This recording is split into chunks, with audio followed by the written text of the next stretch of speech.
Hello mga kaibigan, may good news tayo mga kapatid, mga kaigsunan. Ang ating bus na libre na isang project, no? Tatak Joy Belmonte ng Quezon City po ay libre. So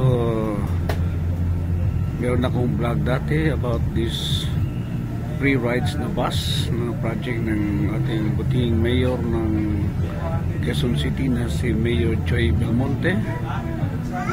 Meron tayong biyahe from Cubao to City Hall, tapos from City Hall to Novaliches, merong Litex, may Muñoz, may Gilmore,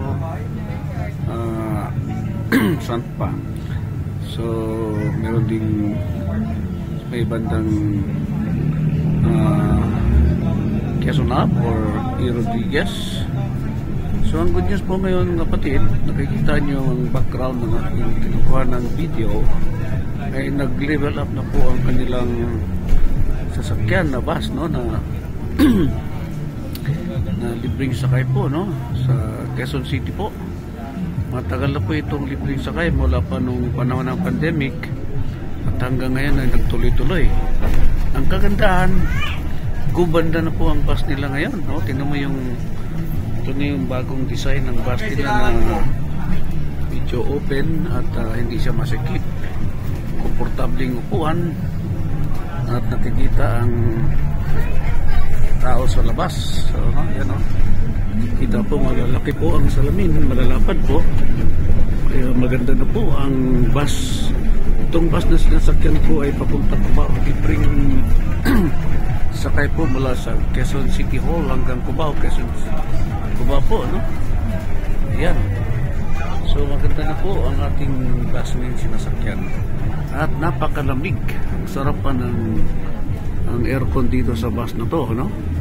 Itong aircon na sa taas. So kapansin nyo, ito yung close, tapos open, no? So hindi kagaya ng lumang design na aircon na bilog na itim na ikot-ikutin mo pa ito. Pag sinarado mo, yan, wala nang hangin. Pag ginano mo naman, marami pong hangin nang lumalabas. So malamig po. So well ventilated po ang bagong bus ngayon na provide ng Quezon City Government, no? Ito ay isa sa mga projects ng ating butihing mayor ng Quezon City na si Mayor Joy Belmonte. At balita ko lang po kung tama po ba ang aking balita na wala po siyang kalaban ngayon sa darating na local election dito sa Quezon City bilang mayor. At pati vice mayor yata wala daw pong kalaban. So siguro hanggang dito na lang mga kaibigan, no?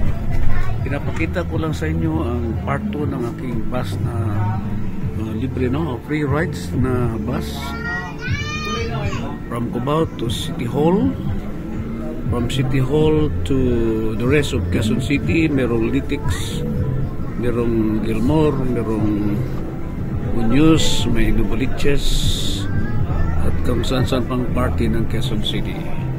Ito si King Prince.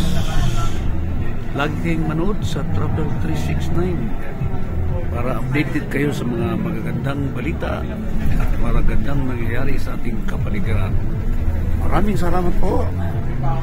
God bless us all. To God be the glory. God is good.